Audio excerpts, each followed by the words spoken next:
காலத்தை எப்படி கிமு கிபின்னு பிரிக்கிற மாதிரி அரசியலை மாதம் மாதம் பிரிக்கலாம் போல. இப்போ சமீப காலங்களாக கரூருக்கு முன் கரூருக்கு பின் இருந்துச்சு. இப்போ மலைக்கு முன் மலைக்கு பின் அப்படின்னு சொல்லிட்டு பிரிக்கிற மாதிரி இன்னைக்கு டைம்ஸ் ஆஃப் இந்தியாவில் இன்னைக்கு செய்தி வந்திருக்கு சார். எடப்பாடி பழனிசாமி அவர்கள் போய் அந்த நெல்மணிகளை போய் பார்த்ததா இருக்கட்டும், மக்களுடன் இருந்ததாக இருக்கட்டும், அது மிகப்பெரிய அளவு தாக்கத்தை ஏற்படுத்தியிருக்கு அப்படின்னு சொல்லிட்டு இன்றைக்கி நியூஸ் பேப்பரில் வந்திருக்கு சார். அந்த நியூஸ் பேப்பரில் ஒரு டைம்ஸ் ஆஃப் இந்தியா எடிட்டர் திரு அருண்ராம் அவர்கள் எழுதியிருக்கிறார். இந்த அருண்ராம, தெனாலிராம இவர்களெல்லாம் டிஎம்கேவோட கம்பெனி ஆர்டிஸ்ட். ஓகேவா? கம்பெனி ஆர்டிஸ்ட்னா என்னன்னு தெரியுமா? இப்போது ஒரு படத்துக்கு ஒரு ஹீரோ வேணும்னா போய் ஒரு படத்துக்கு ஹீரோவை புக் பண்ணுறாங்க. அப்போல்லாம் அந்த நாடகத்திலிருந்து சினிமாவுக்கு தமிழ் திரையுலகம் வந்த காலத்தில் இது போல் தனித்தனியாலாம் ஹீரோ புக் பண்ண மாட்டாங்க. மாதம் சம்பளம் கொடுத்து ஒரு ஹீரோவை வேலைக்கு வச்சுருவாங்க ஸ்டுடியோவில்.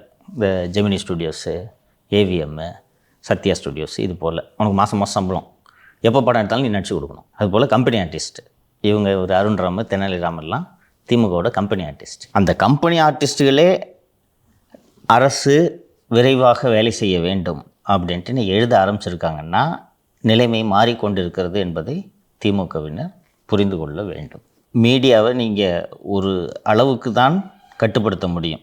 ஒரு கட்டத்தில் யதார்த்தத்தை அவர்கள் பிரதிபலிக்க வேண்டும். ஸோ இந்த மழை விவகாரத்தில் குறிப்பாக இந்த விவசாயிகளோட பிரச்சனை தொடர்பாக திமுக சரிவர செயலாற்றவில்லை என்பதை பதிவு செய்தே ஆக வேண்டிய கட்டாயத்திற்கு திரு அருண்ராம் அவர்கள் தள்ளப்பட்டது தான் இன்றைய திங்கட்கிழமை ஸ்டோரி போர்டில் அவர் எழுதியிருக்கக்கூடிய கட்டுரையோட சாராம்சம். போன வாட்டி எழுதியிருந்தார் தெரியுமா? அவரோட விருப்பத்தை பிஜேபி தேர்தலிலே போட்டியிடாமல் விலக போகுது, திமுக தோக்கடிக்கிறதுக்காக ஒரு உருட்டியிருந்தார். இந்த வாட்டியும் அவர் நினச்சதை, அவரோட விருப்பத்தை ஒரு உருட்டியிருக்கார். என்னென்னா, தாவேக்க கூட அதிமுக கூட்டணி சேருமா, பிஜேபியை கழட்டி விட்டுட்டு கூட்டணி சேருமா, அதற்கான வாய்ப்பு இருக்கிறது என்று எழுதியிருக்கிறார். நான் பலமுறை நிகழ்ச்சியில் சொல்லியிருக்கேன். அவரே விசாரிச்சார்னா தெரிஞ்சிடும். பிஜேபியை கழட்டி விட்டுட்டு அதிமுக தாவேக்க கூட கூட்டணி வைக்கக்கூடிய நிலைமையெல்லாம் இல்லை. அவர்கள் இரு கட்சிகளுக்குமே அது போன்ற எண்ணம் இல்லை. எந்த அளவுக்கு அவரோட விருப்பம் அதீதமாக இருந்தது என்றால் பிஜேபி தேர்தலேருந்து விலகுதுன்றதெல்லாம் ஒரு ஒப்பீனியனாக எழுதியிருந்தார். அதுபோல தான் இந்த முறையும் ADMK with or without BJP தாவேக்க கூட கூட்டணி சேர்வதற்கு வாய்ப்பு இருக்கிறது என்பதெல்லாம் சொல்லிவிட்டு, மழைக்கு முன் மழைக்கு பின் என்று தான் நம்ம இந்த தேர்தலை பார்க்க வேண்டும். யாருமே கவனம் செலுத்தாத ஒரு ஏரியாவில் எடப்பாடி பழனிசாமி நேராக போய் விவசாயிகளோடு நின்று அந்த நெல்லுமணியெல்லாம் அள்ளி ஸ்கோர் பண்ணிட்டு போயிட்டார். இப்போது இந்த விவசாயிகளோட பிரச்சனை மக்களின் கவனத்திற்கு வந்துவிட்டது. அரசாங்கம் விரைவாக நடவடிக்கை எடுத்து இதை சரி செய்யவில்லை என்றால் மிக மோசமான டேமேஜ் அரசாங்கத்திற்கு ஏற்படும் என்று சொல்லியிருக்கார். அதே போல் எவ்வளவு மழை பெய்தாலும் தண்ணீர் நிற்காது என்று இவர்கள் சொல்லி கொண்டிருந்தாலும் சென்னை உள்ளிட்ட பெருநகரங்களில் இந்த மழைநீர் வடிகால் பணிகள் சரிவர செய்யப்படவில்லை என்பதால் இந்த மழை காலத்தில் அதிகமாக மழை பெய்தால் அந்த கோபம் அப்படியே அரசு மீது திரும்பும். நீங்கள் வேகமாக வேலை செய்ய வேண்டும் என்று சொல்லியிருக்கிறார்.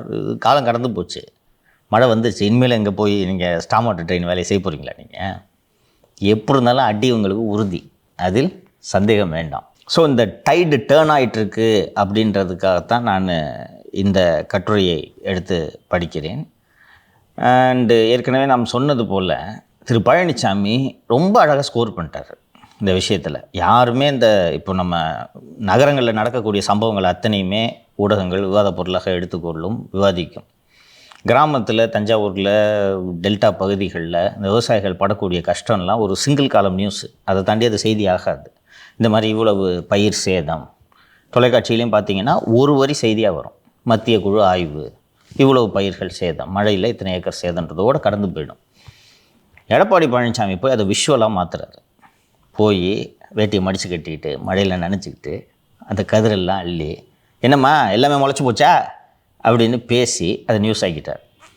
கவர்மெண்ட்டும் அதுக்கு பிறகு தான் வேகமாக நடவடிக்கை எடுத்து உடனே துணை முதலமைச்சர் போகிறாரு, பன்னீர்செல்வம் போகிறாரு, சக்கரபாணி போகிறாரு, எல்லோரும் போய் இல்லை முளைக்கல, லேசாக முளைச்சிருக்கு, அது இதுன்னு சொல்லி திருப்பி மாட்டிக்கிட்டாங்க.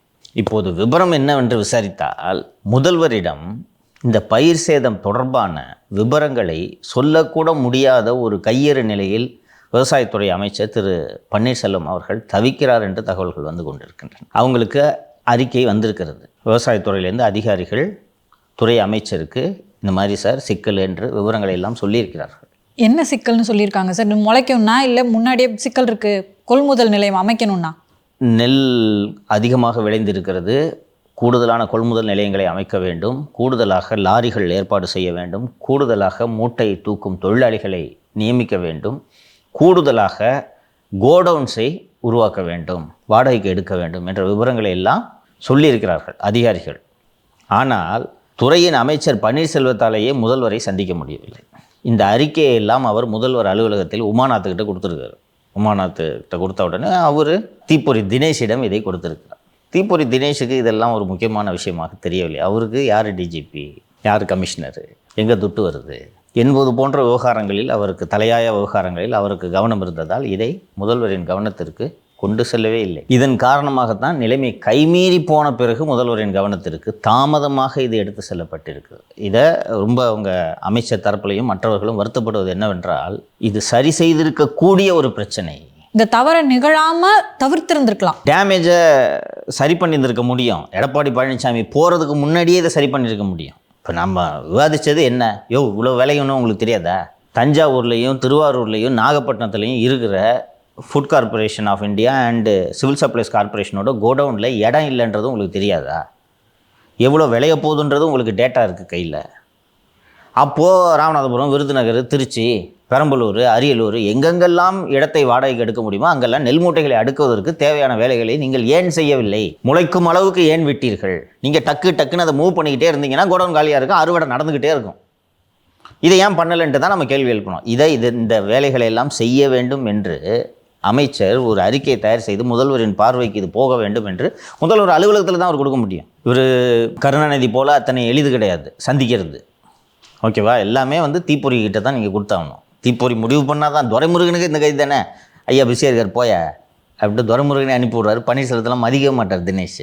செந்தில் பாலாஜி மதிக்கிறது இல்லையா? 39 கோடி செந்தில் பாலாஜிகிட்ட வாங்கிக்கிட்டு செந்தில் பாலாஜி மதிக்கிறது இல்லையா? வருத்தப்படுறாரு. அவரை அவங்க கூட சேர்ந்து எப்படியாவது என்னை நல்ல விதமாக சொல்லுங்கன்னு சொல்லிட்டு ஆரம்பிச்சிட்டு அப்படி ஆரம்பிச்சது தான். இப்போது ஒரு சிஎம் கூட மனைவியை விட ஒரு நாளில் அதிகமாக பேசுறது யார்? அந்நியார் கூட பேசிகிட்டு இருக்காரு. என்ன துர்கா சாப்பாட்டுக்கு நீ என்ன, அவ்வளோதான், வேறு என்ன பேச போகிறாங்க? கட்சி விவகாரங்களை விவாதிப்பாரா, அஃபிஷியல் விஷயங்களை விவாதிப்பாரா, கூட்டணி விஷயங்களை விவாதிப்பாரா? அதிக நேரம் யார்கிட்ட பேசிகிட்டு இருப்பார்? செக்ரட்டரி கிட்ட. 24 மணி நேரத்தில் 18 மணி நேரம் தீப்பொறியோடு தான் அவர் உரையாடுவார். அப்போ சுற்றி இருக்கவங்களுக்கு தெரியும்ல, தலைவர் மூடை பார்த்து லைட்டாக இந்த மேட்டர் போட்டு நம்ம மேட்டர் கொஞ்சம் சொல்லி அதிகாரிங்க சொல்கிறாங்கல்ல. சார் பர்சனல் செக்ரட்டரி அப்படிங்கிறதுனால அலுவலகம், வீடு எல்லா இடங்கள்லையும் கூடவே இருப்பார் இல்லைங்க சார்? ஆமாம், கூடவே இவரும் சிஎம் மாதிரியே ஒரு புது வீக்கை வச்சுக்கிட்டு போகிறார்ல எல்லா இடத்துக்கும். கையில் ஃபைலை தூக்கிட்டு இவர் நடக்கிறாரு. உமாநாத் எப்படி இவர்கிட்ட பம்புறாரு பார்த்தீங்கல்ல. உமாநாத் என்ன சார் போஸ்டிங்கில்? செக்ரட்டரி 1. அவர் IAS officer, senior IAS officer. அவர் இந்த ஃபோட்டோகிராஃபர்கிட்ட பம்புறாரு. அவர் அதை உண்மையிலே நம்ம பயங்கரமான பவர் போல இருக்குது நமக்குன்னு அவர் என்ஜாய் பண்ணுறார். ஸ்டாலின் கற்றுக்கொள்ள வேண்டும். தினேஷை விட பல மடங்கு திறமையான, தினேஷை விட பல மடங்கு அறிவு கூர்மையான சண்முகநாதன் என்பவரை ஏறத்தாழ 30 ஆண்டுகளுக்கு மேலாக கருணாநிதி வைத்திருந்தார். எப்போதும் கையில் ஷார்ட் அண்ட் நோட்டோடு தான் நீங்கள் இது சண்முகநாதனை பார்க்க முடியும். கையில் அந்த ஷார்ட் அண்ட் நோட்டு இருக்கும். அவர் ஸ்டெனோகிராஃபர் அடிப்படையில். கலைஞர் பேச ஆரம்பிச்சானா குறிப்பெடுக்க ஆரம்பிச்சிட்டார். கண்ணை மட்டும் கேட்பார், இது என்னையா நம்ம குளித்தலையில் ஒரு விஷயம் நடந்துச்சு அப்படின்ட்டு கேட்ட உடனே சொல்லுவார். இவர் முத குளித்தலையில் போட்டிட்டு இருப்பார் 60. அதை சொல்லுவார் சண்முகநாதன். ஒரு வார்த்தை எக்ஸஸாக மற்றவங்ககிட்ட பேச மாட்டார். அதே தலைவர் சொன்னார் இவ்வளோ தான், இதை தாண்டி பேச மாட்டார். பிஏவை வைக்க வேண்டிய இடத்துல வைக்கணும். அவர் முதலமைச்சர் மாதிரி நடந்துக்கிறாரு. ஃபஸ்ட்டு நீ விக்கு வச்சணும், உனக்கு ஏன் மண்டையில் திடீர்னு இவ்வளோ முடிமா வச்சுச்சுன்னு சிஎம் கேட்கணும். நான் சிஎம்மா நீ சிஎம்மாடா? நான் சிங்கப்பூர்லேருந்து வர வச்சேன்னா நீ சிங்கப்பூர்லேருந்து வர வைப்பியா? ஏது உனக்கு துட்டுமா இல்லை கேட்கணும்ல. மருமகன் 33 கோடிக்கு வாட்ச் கட்டணும், நீ கட்டுவியா? வாட்சுமா கட்டியிருக்கா அப்படி? அடுத்து அதுதான் ஃபஸ்ட்டு விக்கு, அடுத்து வாட்ச்சு கட்டுறதுக்கு முன்னாடியே நான் தடுக்கிறேன், மண்ணள்ளி போடுறேன். இதில் கொஞ்சம் யோசிச்சு போகிறப்பா. நீ என்ன வேலை பார்த்துக்கிட்டு இருந்த? நீ உன்னை சிஎம்க்கு உதவியாளராக தான் வைத்திருக்கிறார்கள். ஒரு கட்சிக்காக உழைச்சி பன்னீர்செல்வம் தான் போய் ஓட்டு கேட்க போகிறாங்க. மூஞ்ச பார்த்தா ஓட்டு போட போகிறாங்க ஜனங்க. கடலூர், குறிஞ்சிப்பாட்டியில எல்லாம் பன்னீர்செல்வம் ஓட்டு கேட்கணும். புலம்புறாங்களாம் மந்திரி ஆஃபீஸில். போனால் அடிக்கிறாங்க. எங்கே போய் உள்ளே கொடுத்தாச்சு, இன்னும் நாங்கள் என்ன பண்ணுறது? அப்போ என்ன செஞ்சுருந்தா இந்த சேதாரத்தை தவிர்த்திருக்கலாம்? என்னென்ன நடவடிக்கைகளை எடுக்க வேண்டும் அப்படின்றது தான் அறிக்கையாக கொடுக்குறாரு பன்னீர்செல்வம். செப்டம்பர் முதல் வாரத்திலே இதை செஞ்சுருக்கணும். எடப்பாடி பழனிசாமி அங்கே போகிறதுக்கு வேலையே இருந்திருக்காது. செஞ்சிருந்தா இதை மாதிரி நெல்கள்லாம் முளைச்சிருக்காதாங்க சார்? ஆமாம், ஏன் நெல் முளைக்குது? கொட்டி எடுத்துகிட்டு போகாமல் கொட்டி கிடக்கும், முளைக்குது. அடுத்து நீங்கள் மூவ் பண்ணி நவுத்திக்கிட்டே இருந்தீங்கன்னா ஏன் முளைக்குது? அதுக்கான ஏற்பாடுகளை பண்ணுன்னு தானே பன்னீர்செல்வம் ஒரு அறிக்கை கொடுக்குறாரு. மேபி முளைச்சிருக்கலாம், ஆனால் இவ்வளோ பெரிய டேமேஜ் இருந்திருக்காது. முளைக்காமல் தடுத்துருக்க முடியும்ப்பா. ஏன் முளைக்குது? ஈரத்தில் அப்படியே கொட்டி வச்சுருக்கு, அதனால முளைக்குது. விரைவா கொள்முதல் செஞ்சிருந்தா அதுக்கான நடவடிக்கைகள் அறுத்து எடுத்திருந்தா மூட்டையில் ஏற்றி கொண்டு போய் கோடவுனுக்கு போட்டிருந்தானே அங்கே எப்படி முளைக்கும்? அறுத்து அங்கேயே போட்டு வைக்கிற, மழையில் கிடக்குது, மழையில் கிடஞ்சோன்னா முளைக்குது. கொண்டு போய் கோடவுன் உள்ள வச்சுருந்தானே எப்படி முளைக்கும்? கோடவுன் உள்ளே வளர்த்த முடியும்ல, எப்படி முளைக்கும்? உள்ளே அடைச்சி வச்சிருக்கப்பே ஹீட்டாக தான் இருக்கும். எப்படி முளைக்கும்? இன்னொன்று, அதை முளைக்காமல் இருக்கிறதுக்கு செயற்கையாக வெப்பமூட்டக்கூடிய விளக்குகளை போடலாம் அல்லவா? அண்ட் உள்ளே வேறு ஏதோ இந்த முளைக்காமல் இருக்கிறதுக்கு கெமிக்கல்லாம் வந்துருச்சு. இப்போது அதை செஞ்சுருக்கலாம்ல. அறிக்கை கொடுத்துட்டாரு. தீப்பொறி இதை சிஎம்டே கொடுக்கல. எம்ஆர்க்கு என்ன பண்ண முடியும்? தீப்பொறிக்கு ஃபோன் பண்ணி என்னங்க கொடுத்துட்டீங்களா, நான் வைக்கிறேங்க பாப்பார் தலைவர். அதுக்குள்ளே எடப்பாடி போயிட்டார். எல்லாம் முடிஞ்ச பிறகு கூப்பிட்டு என்னங்க அப்படின்னு சொல்லும்போது இவர் சொல்ல முடியுமா? நான் போன மாதமே தீப்பொறிகிட்ட கொடுத்துட்டாங்க, அவர் தாங்க உங்கள்கிட்ட கொடுக்கலன்னு. சிஎம்மை கன்வின்ஸ் பண்ணுறதுக்காக தான் லேசாக முளைச்சிட்டு உருட்டி விட்டுருக்காங்க. கேட்டதுக்கு தீப்பொறி எம்ஆர்கேக்கு சொன்னது நீங்களே பார்த்துக்குங்க. எதை சொன்னாலும் சிஎம்முக்கு இந்த மாதிரியான விஷயங்கள் எல்லாம் கொண்டு போனால் தாங்க மாட்டார். இப்போ அறிக்கையா கொடுத்துருக்காங்களே இதெல்லாம் செய்யணும் அப்படின்னு சொல்லிட்டு அமைச்சரே அதை முடிவெடுத்திருக்க கூடாதாங்க சார்? முடிவெடுக்க முடியாததுனால தானே அவர் முதல்வர் கவனத்துக்கு கொண்டு போகிறாரு. ஃபண்டு சாங்ஷன் பண்ணணும், 10 கோடவுன் புதுசாக ஓப்பன் பண்ணணும்னா அதுக்கான நிர்வாக உத்தரவுகளை முதலமைச்சர் தானே பிறப்பிக்க வேண்டும். துறையோட அமைச்சர்கிட்டன்னு சில கட்டுப்பாடுகள் இருக்கிறது அல்லவா? உங்களுக்கு இந்த விஷயத்தோட தீவிரத்தன்மை தெரியாததுனால தான் அவர் பைசனுக்கு ரிவ்யூ போடுறதுக்கு போனார். நேற்று எடப்பாடி பழனிசாமி அவர்களும் அதை சொல்லிட்டார் சார். வர்றேன் இதுக்கு. இவர் வீடு சித்தரஞ்சன் சாலை, அங்கேருந்து மெனக்கிட்டு வண்டி எடுத்துகிட்டு மகன் வீட்டுக்கு போகிறாரு. மகன் வீட்டில் தேட்டர் இருக்குது, போய் படம் பார்க்கலான்னு கரெக்டாக பிடிச்சார் எடப்பாடி. நான் இதை எதிர்பார்த்தேன். நாட்டு நட்ட கைகளில் மழையில் நனைந்து முளைத்திருந்த நெல்லை பிடித்த போது விவசாயிகளின் விவரிக்க முடியாத வேதனையை உணர்ந்தேன். ஆனால் இந்த நெல்லை பிடித்திருக்க வேண்டிய ஸ்டாலினின் கை படக்குழுவினரின் கைகளை பற்றி கொண்டிருக்கிறது. திரைப்படங்களை பார்ப்பதிலோ திறமையான படக்குழுவினரை பாராட்டுவதிலோ தவறில்லை. ஆனால் எதற்கு முதல்வரானோம் என்பதையே மறந்துவிட்டு முழுநேர சினிமா விமர்சகராக மாறிவிட்டார் இன்றைய பொம்மை முதல்வர் என்பதுதான் கவலை அளிக்கிறது. ஜெய்பீம் படம் பார்த்து உள்ளம் உலுக்கி போனவர் தன் ஆட்சியில் தொடர்கதையாக உள்ள அஜித்குமார் போன்ற லாக்அப் மரணங்களை தடுப்பதற்கு ஏதேனும் நடவடிக்கை எடுத்தாரா? ஜெய்பீம் முதல் கூலி பைசன் வரை சினிமாக்களை பார்க்க, ரசிக்க, கருத்து தெரிவிக்க தான் முதல்வருக்கு நேரம் இருக்கிறது. தென் தமிழகம் மழையில் மிதந்த போது கூட்டணி பேச்சுவார்த்தைக்கு டெல்லி பறந்தவர் தானே நீங்கள். தூய்மை பணியாளர்கள் போராட்டத்தின் போது கூலி திரைப்படம் பார்த்தவர் தானே நீங்கள். அதே போலத்தான் இப்போதும் மழையால் நெல் முளைத்து போய் தாங்கள் உழைத்து பயிரிட்ட விவசாயிகளின் துயரங்கள் பற்றி கொஞ்சம் கூட யோசிக்காமல் பைசன் படம் பார்க்க மணிக்கணக்கில் நேரம் செலவழித்து கொண்டிருக்கிறீர்கள். இதுவரை 31 உயிர்கள் பருவமழையால் இழந்திருக்க மழை மற்றும் புயல் காலத்தில் மக்களை காப்பதற்கான உரிய நெறிமுறைகளை வகுப்பது பற்றி யோசிக்க நேரம் இருந்ததா? விவசாயிகளை, ஏழை எளிய மக்களை பார்க்க, அவர்களின் வேதனையை கேட்டறிய உங்களுக்கு நேரம் இருக்காதுதான். விவசாயிகளின் கண்ணீரை உணராத இந்த குடும்ப மன்னர் ஆட்சியாளர்களுக்கு மக்களின் சக்தியை உணர்த்த போகும் நாள் வெகு தொலைவில் இல்லைன்னு கரெக்டாக புஷ்டாரா? இதுக்கு ஒரு ஆட்சியாளர் இடம் கொடுக்கலாமா? இவ்வளோ பெரிய மிஸ்டேக் இது. நீங்கள் எப்போதும் பூத கண்ணாடியால் ஆராயப்பட்டு கொண்டே இருக்கிறீர்கள் என்பதை ஒரு ஆட்சியாளர் உணர வேண்டும். நீங்கள் எப்போ தப்பு பண்ணுறீங்கன்றதை பார்த்து அதில் விமர்சனம் வைக்கிறது தான் எதிர்க்கட்சியோட வேலை, பத்திரிகைகளோட வேலை. அப்போ நீங்கள் அதுக்கு இடம் கொடுக்கக்கூடாதுல்ல. ஏற்கனவே ஒரு வாட்டி தூய்மை பணியாளர்களோட அந்த போராட்டத்தின் போது சினிமா பார்க்க போனது எவ்வளவு விமர்சனங்களுக்கு உள்ளானது. அப்போது இப்போ போனால் பிரச்சனை ஆகுன்றது உங்களுக்கு தெரியணும்ல. அப்போது உங்களுக்கு அந்த பிரச்சனையோட தீவிரத்தன்மை தெரியவில்லை. இன்னொன்று, இந்த நேரத்தில் ஒரு முதல்வராக நாம் போய் சினிமா பார்ப்பது தவறு என்பதும் உங்களுக்கு புரியவில்லை. அப்படியே சினிமா பார்த்து ரசித்தாலும் விமர்சனம் போடுவது அதைவிட மிக கொடுமையான விஷயம் என்பது உங்களுக்கு தெரியவில்லை. இதனால்தான் நீங்கள் முதல்வர் பதவி வகிக்க தகுதி இல்லை உங்களுக்கு என்பதை நான் மீண்டும் மீண்டும் சொல்லி கொண்டிருக்கேன். அதுவும் விவசாயிகள்லாம் கதறிட்டு இருக்கும்போது அது தெரியலன்னு வச்சுக்கோங்களேன். சொல்லலை, சொன்னால் தானே, தீப்பொறி சொன்னால் தானே உங்களுக்கு தெரியும். என்ன நியூஸ் பேப்பர் படிக்கிறீங்களா? அவர் தான் தீக்கதிர் படிக்கிறேன் சார். அன்றைக்கி தான் எடுத்து படிச்சிருப்பார். இது மாதிரி தீக்கதிர்னு ஒன்று வருது, படிங்க. முறை சொல்லி படிக்க மாட்டாரியா? நான் சொல்கிறேங்க, நான் சீரியஸாக சொல்கிறேன். அவரை குறைச்சி பேசணுன்றதுக்காக நான் சொல்லலை. அவருக்கு அந்த பழக்கம் இல்லை, ஹேபிட் இருக்கணும். நம்ம ஆஃபீஸ் எடுத்துக்கு எத்தனை பேர் நியூஸ் பேப்பர் படிக்கிறாங்க? நீ படிக்கிறியா? உனக்கு வேலை காலையில் என்ன நியூஸ்னு கேட்பேன்றதுக்காக நீ படிக்கிற. வேறு யார் படிக்கிறது? பேப்பர் வருது ஆஃபீஸில், யார் படிக்கிறது? இது ஒரு ஹேபிட்டு. நம்ம இதாக சொல்லலை, இன்ட்ரெஸ்ட் இல்லை. அவன் பைக்கிட்ட சொன்னால் கேம்ஸ் விளாண்டுன்னு இருப்பான், இன்ஸ்டாவில் ரீல் பார்த்துன்னு அதான்ப்பா பண்ணுறேன். அவன் தொடவே மாட்டான் நியூஸ் இருக்கிற பக்கம். ஸோ அது இயல்பு. ஸோ அரசியலில் இருக்கும்போது நாம் இதை படிக்கணும், தெரிஞ்சுக்கணும். ஆட்சியை பற்றி மக்கள் என்ன பேசுகிறாங்க, பத்திரிகைகள் என்ன எழுதுகிறாங்கன்றதை தெரிஞ்சுக்கணுன்ற அக்கறை அவருக்கு இல்லை. இயல்புலேயே வரல. 70 வயசுலேயே வரும். பெரும்பாலான மக்கள் பேப்பர் படிக்கிறது இல்லை தான். ஆனால் குறைஞ்சபட்சம் பிரேக்கிங்கு, இன்ஸ்டாவோட ரீல்ஸு அப்படின்னு சொல்லிட்டு செய்திகள் மக்கள்கிட்ட போய் சேர்ந்துருது. குறைஞ்சபட்சம் ரொம்ப முக்கியமான நியூஸுங்க சேர்ந்துருது. இதெல்லாம் பார்க்குறதுக்கு தான் நான் தீப்பொறின்னு ஒருத்தனை வச்சுருக்கிறேன். நான் ஏன் இதெல்லாம் பார்க்கணுன்னு நினச்சிங்கன்னா, நம்மகிட்டலாம் ஃபோன் இருக்குது, ஃபோனை நோண்டிகிட்டு இருப்போம். அவர்கிட்ட ஃபோன் இருக்கா? இப்போ எப்படி ஒரு மனுஷனால தனியாக உட்காந்து சும்மா உட்கார முடியாது?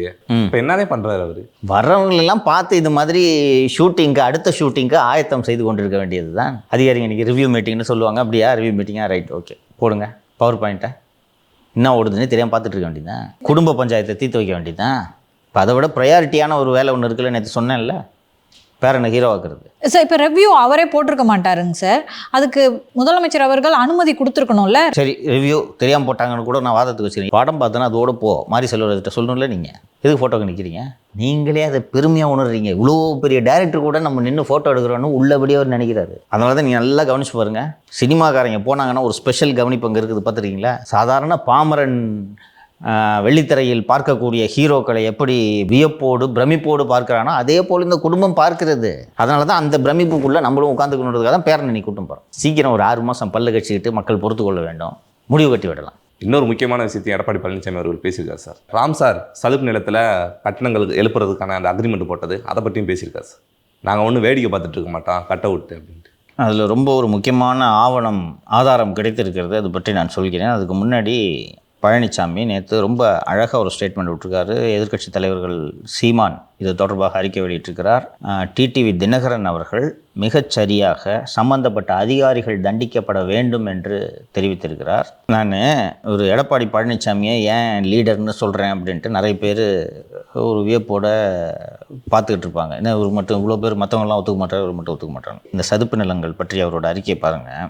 சுற்றுச்சூழலை பாதுகாக்க சதுப்பு நிலங்கள் உயிர்நாடியாக திகழ்கின்றன என்ற காரணத்தினால் அவற்றை வேறு பயன்பாட்டுக்கு உபயோகப்படுத்தக்கூடாது என்பது ஆண்டாண்டு காலமாக கடைபிடிக்கப்பட்டு வரும் நீதியாகும். இதை விடியா திமுக அரசு தளர்த்தி சுமார் 15 ஏக்கர் நிலத்தை பிரிகேட் என்ற தனியார் கட்டுமான நிறுவனத்திற்கு 2000 கோடி ரூபாய் மதிப்பீட்டில் 1250 குடியிருப்புகளை கட்ட அனுமதி வழங்கியுள்ளதாக செய்திகள் வருகின்றன. என்னதான் நவீன தொழில்நுட்பத்துடன் சதுப்பு நிலத்தில் கட்டிடங்கள் கட்டப்பட்டாலும் அக்கட்டிடத்தின் அஸ்திவாரங்கள் அமைவதும் அதன் மேல் எழுப்பப்படும் கட்டிடங்களின் உறுதித்தன்மையும் கேள்விக்குரியதே என்று வல்லுநர்கள் தெரிவிக்கின்றனர். மேலும் ஒரு பெருவெள்ளத்திற்கும் புயலுக்கும் அக்கட்டிடங்கள் தாங்காது என்றும் வல்லுநர்கள் தெரிவிக்கின்றார்கள். திமுக அரசு பல்லாயிரக்கணக்கான மக்கள் உயிரோடு விளையாடுவதை ஏற்க முடியாது. சென்னையின் சுற்றுச்சூழலை பெருமளவு பாதிப்பை ஏற்படுத்தக்கூடிய இந்த நாசகார திட்டத்திற்கு தமிழக வனத்துறை, வருவாய்த்துறை, சுற்றுச்சூழல் துறை உள்ளிட்ட அரசு துறைகள் அனுமதி அளித்துள்ளதன் மர்மம் என்ன? இதில் தொங்கி நிற்கும் ஊழல் என்ன? இதில் பல்லாயிரம் கோடி ரூபாய் கைமாறியதாக வரும் செய்திகள் உண்மையா என்பதை ஸ்டாலின் அரசு தெளிவுபடுத்த வேண்டும். சென்னையை வெள்ள பாதிப்பிலிருந்து பாதுகாக்கும் அரணாக திகழக்கூடிய இந்த சதுப்பு நிலத்தில் எந்த ஒரு கட்டுமான திட்டத்தையும் செயல்படுத்த அரசு அனுமதிப்பதை அதிமுக கைகட்டி வேடிக்கை பார்க்காது. கழக அரசு அமைந்தவுடன் இது தொடர்பான விரிவான விசாரணை நடத்தப்பட்டு தவறிழைத்தவர்கள் மீது சட்டப்படி நடவடிக்கை எடுக்கப்படும். இதுதான் ஒரு லீடரோட கான்ஃபிடென்ஸ். நான் அதை நடக்க விட மாட்டேன், அடுத்து எங்கள் ஆட்சி விசாரணை நடக்கும், இப்படித்தான் ஒரு தலைவர் பேச வேண்டும். புரியுதா? இப்போ தான் அதிகாரிகளுக்கு பயம் வரும். இவ்வளோ நடந்துக்கிட்டு இருக்கே, யோ அது பொய் ஏன்ட்டு சொல்லுங்க. வாய்கிழிய ரகுபதி அறிக்கை விடுவார், ஏட்டையா பேசுவார், பேசுங்க. யோ பொய்யா, அறப்போரில் ஜெயராமன் புழுவுறாரியா? எடப்பாடி பழனிசாமி ஒரு வேலையே இல்லை, பொய் அது சொல்லுங்க. ஏன் அமைதியாக இருக்கீங்க? ஏன் ரியாக்ஷன் இல்லை சொல்கிறேன், ஏன் ரியாக்ஷன் இல்லைன்றது சொல்கிறேன். இந்த அறப்போர் வெளியிட்ட அந்த செய்தி குறிப்பில் state environment impact assessment authority என்ற அந்த சுற்றுச்சூழல் அமைப்பு தான் இதற்கு அவசரமாக 20/1/2025 அன்று அனுமதி அளித்திருக்கிறது. அனுமதி அளித்த 3 நாட்களில் சிஎம்டி அனுமதி அளித்திருக்கிறது என்று அந்த தகவலை வெளியிட்டார்கள். இந்த சுற்றுச்சூழல் அனுமதியை வாங்கிறதுக்கு ஒரு ப்ராஜெக்ட் ப்ராப்பனண்ட், அதாவது நான் தான் அந்த ரியல் எஸ்டேட் கட்டுமான நிறுவனத்தை சேர்ந்தவன் என்றால் நான் ஒரு கன்சல்டண்ட்டை அப்பாயிண்ட் பண்ணணும். அந்த கன்சல்டண்ட்டு ப்ராஜெக்ட் ப்ராப்பனண்ட்டான எனக்கும் என்விரான்மெண்ட் அத்தாரிட்டிக்கும் இடையே பாலமாக இருப்பார்கள். அந்த ப்ராஜெக்ட் ப்ராப்பனண்ட்டு ஒப்படைச்சிடுவாங்க. சார் இந்த மாதிரி சார் எங்களுக்கு என்விரான்மெண்ட் கிளியரன்ஸ் வேணும், என்ஓசி வேணும் அப்படின்னு சொன்ன உடனே நான் சொல்கிறது பூரா சரியா என்பதை அந்த கன்சல்டண்ட்டு ஆய்வு செய்யணும். ஆய்வு செய்து அவர்களுக்கு கொடுப்பார்கள். யாருக்கு? என்விரான்மெண்ட் ஏஜென்சிக்கு கொடுப்பாங்க.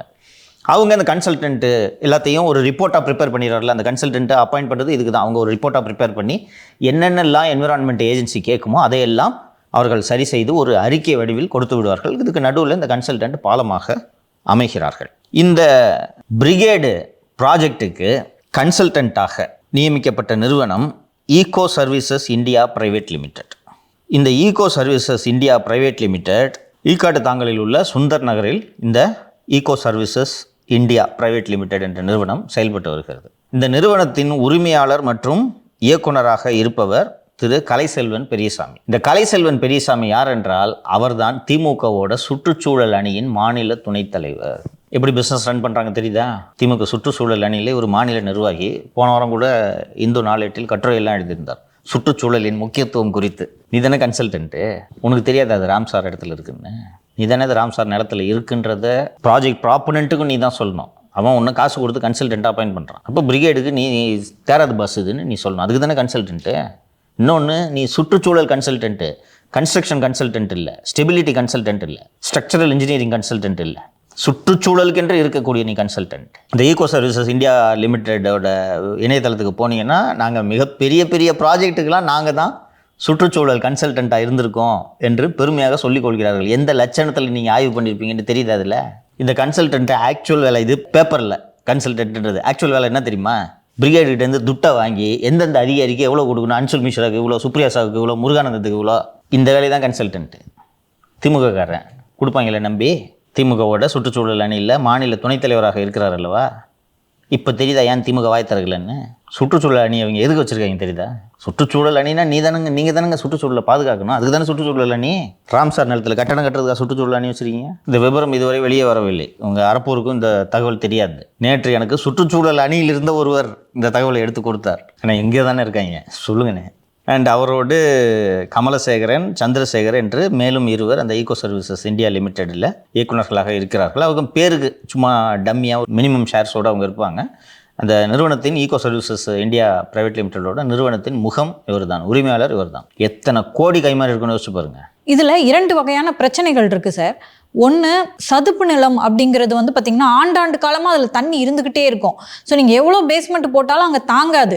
ரமணா படத்தில் மாதிரி எத்தனை உயிர்கள் பறி போகும்னே தெரியாது. 2வது, அது சுற்றுச்சூழலை காப்பாற்றணும். ஸோ இந்த 2த்தையும் மீறுறாங்க அப்படிங்கிறது. பணமா அவ்வளோ பணம் இன்னொரு இதில் 2000 கோடி ப்ராஜெக்ட்னா எப்படி 150-200 கோடி லஞ்சமாக மட்டும் கொடுத்துருப்பாங்க. இல்லை சார், எப்படி சார் கன்ஸ்ட்ரக்ட் பண்ணுவாங்க அங்கே? அதெல்லாம் பண்ணிட்டு ஏன்ப்பா கடல் நடுவில் ரிக்கு போடுறாங்க. கடல் நடுவில் கட்டடம் கட்டல, அப்புறம் அதெல்லாம் கட்டிடலாம். பட் அது ஏற்படுத்துகிற சேதாரம் என்ன? இப்போ மழை வருது, போய் இந்த அடையார் முகத்துவாரத்தில் அகலப்படுத்துகிற வேலையெல்லாம் செய்கிறீங்க. அதுக்கு குறுக்க போய் ஒரு அடைப்பு இருந்துச்சுன்னா தண்ணி எங்கே போகும்? சோழிங்கநல்லூருக்கு தான் வரும், வேளச்சேரிக்கு தான் வரும். புரியுதா? இன்னொன்று, இந்த நிமிஷம் நல்லபடியாக கட்டிடலாம் அப்படின்னு நம்பலாம். ஆனால் என்ன மாதிரியான தாக்கம் இருக்கும்ன்றது தெரியாதுல்ல. நமக்கு தெரிஞ்சு சார், இப்போ சுற்றுச்சூழல் துறையிலேயே இவ்வளோ நடக்குதுன்னா அப்போ மிச்ச துறைகள்லாம் என்ன சார்? நிறைய நடக்குதுப்பா, ஒன்று ஒன்றாக வெளியில் வருது. அதுக்காக தான் தம்பி இந்த ஆட்சி மாறணுன்ட்டு நான் விரும்புகிறேன். அதுக்காக தான் மாறணும். அறப்போர் எடுக்கலப்பா. என்னைக்குப்பா வெளியில் வந்திருக்கோம்? அது யார் சொல்லுவா? அவ்வளோ பேரும் காசு வாங்கியிருக்கான். நீ பேசுனேன்னா பிரிகேடு வந்து உன் வாயில் 2 கட்டை வச்சு அடைப்பாங்க. இதான் நடந்துகிட்டு இருக்கு. ராமச்சந்திரன், ரத்னம், கரிகாலம் 3 பேரும் இந்த மணல் கடத்தின விவகாரத்தை நம்மளை தவிர எந்த மீடியா பேசுனது? இண்டோ எழுதுனாங்க, ஆமாம் பேசினோம். யாருமே பேசலையே, பேச மாட்டாங்க. அவ்வளோ பணம் இன்வால்வ் இதில். 2000 கோடி ப்ராஜெக்ட்டுப்பா. எப்படி பார்த்தாலும் 200-300 கோடி நிற்கும் பிரிகேடுக்கு. அது 200 கோடியில் 100 கோடி லஞ்சமாக கொடுக்கறதுக்கு கசக்குது அவனுக்கு. இன்னும் 30 வருஷம் கழித்து ஏதாவது ஆக போகுது, அன்றைக்கி நான் உயிரோடு இருக்க மாட்டேன். அப்போ பார்த்துக்கிறது.